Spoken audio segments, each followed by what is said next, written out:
আলহামদুলিল্লাহ। দেশের ভিতরে যে ধরনের বিনিয়োগের উল্লাস চলতেছে, ডক্টর ইউনূস সাহেব তো আমাদের জন্য আসলে অমূল্য রতন। অনলাইনটার ভিতরে ঢুকলে এখন আজকে দেখতেছি শুধু খালি বিনিয়োগ বিনিয়োগ বিনিয়োগ। বড় বড় পার্টিরা আসছে বাইরে থেকে, বাংলাদেশে এসে শুধু বিনিয়োগ করব। দেশবাসী একটু অনলাইন খুলে ও টিভিটা খুলে দেখেন তো দেশের ভিতরে এখন কি চলতেছে। আর আপনারা নির্বাচন নির্বাচন চান, এই দাবি ওই দাবির উপরে খালি নির্ভরশীল হয়ে পড়ে রয়েছেন। দেশকে একটু, ডক্টর ইউনূসকে একটু সময় দেন, দেশটার ভিতরে দেখেন না কি করে। আর দেখবেন কর্মস্থল আর টাকা ইনশাল্লাহ আল্লাহ ঢেলে দিবে। সবুর করেন। এই না শুরু হয়েছে, দেখতে তো খুবই ভালো লাগতেছে আমার কাছে তো আর কি বলবো।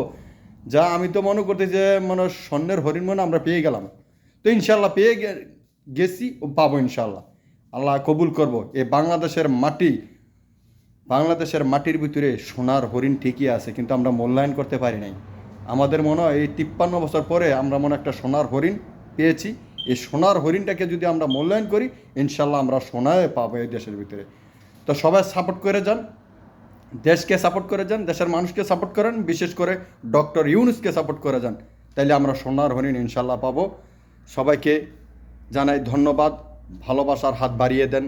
আসসালামু আলাইকুম রহমতুল্লাহি ওবরকাতুহ।